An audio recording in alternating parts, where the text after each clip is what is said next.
I had a bike ride to go yesterday and I didn't go because it was Sunday and I thought I would do something different. And the thing is that rituals and our habits, they shape us and they make us feel safe. And me not going on that, it didn't make me feel safe. But think of the Buddhist monks, right? They teach non-attachment. And yet, they are so devoted to their routines. They are so devoted to their rituals, to cleaning, to meditating, to chanting. But what is it? They surrender to all of those, but they surrender everything in reality, except their sacred rituals, their sacred habits. The rhythm of their day is predictable. And why is that? That's because those rituals, those habits, they are not about control, but they are in reality about alignment and what feels right for them. But what if I told you that the way that you move through your day, the way that you move through life is slowly shaping your soul little by little? Because those habits, you're building up every day. Those small habits, like me going on a bike ride every morning, perhaps for you would be drive to work and listen to an audiobook before you used to listen to music, and you want to do something different, you want to learn more. Maybe journaling. But those routines, they are signals to life itself. For me, they are paving the way to something. They are aligning you to something. It's a gateway. And let's talk about that. Let's talk about how they are a gateway to the divine, and they are a gateway to perhaps the other side. We are always searching for stability, humans, and the outer world is just so unpredictable. So having those little habits, they make us feel grounded, and they create an inner kind of like sturdiness.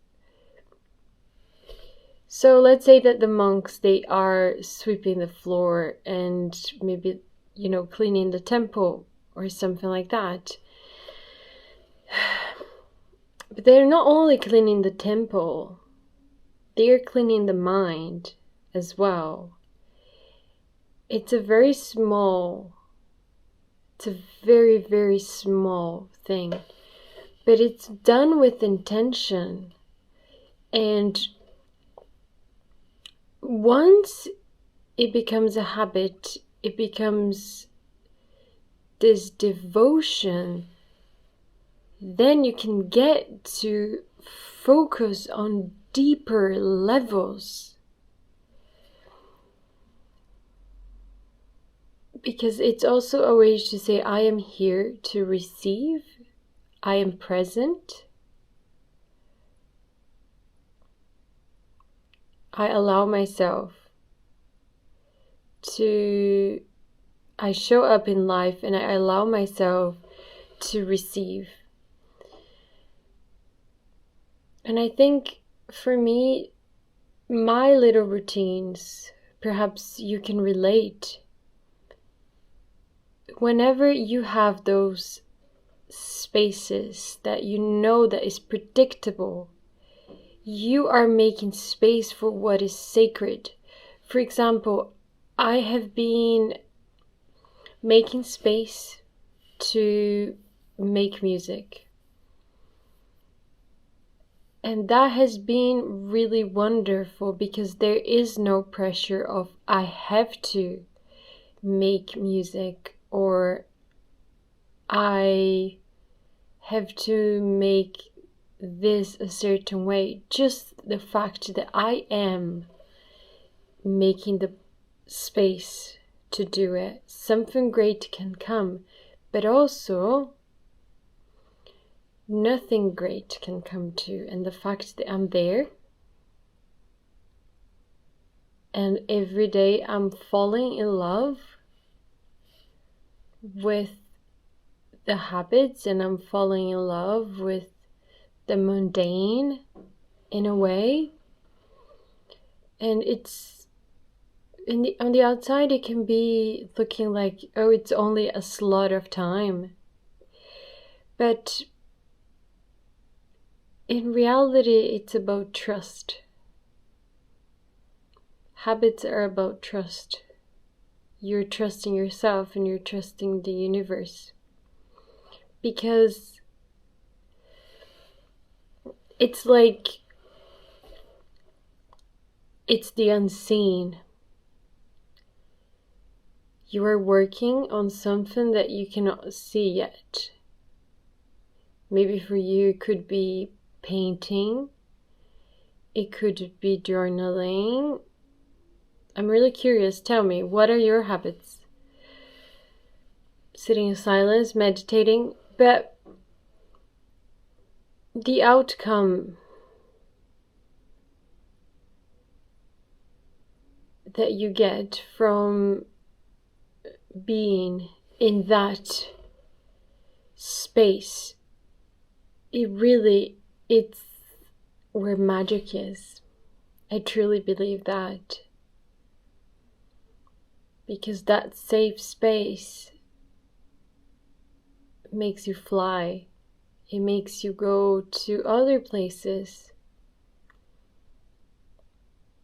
And sometimes it can be as powerful as when you are in a new place. When you're on holiday. Maybe not what you expect, but always what you need. So what can you do today? What can you do in 10 minutes? What new rituals have you been feeling like you need, you want in your life? They can be hard at first. They can be very, very hard at first. I hope it was helpful to you. Bye-bye.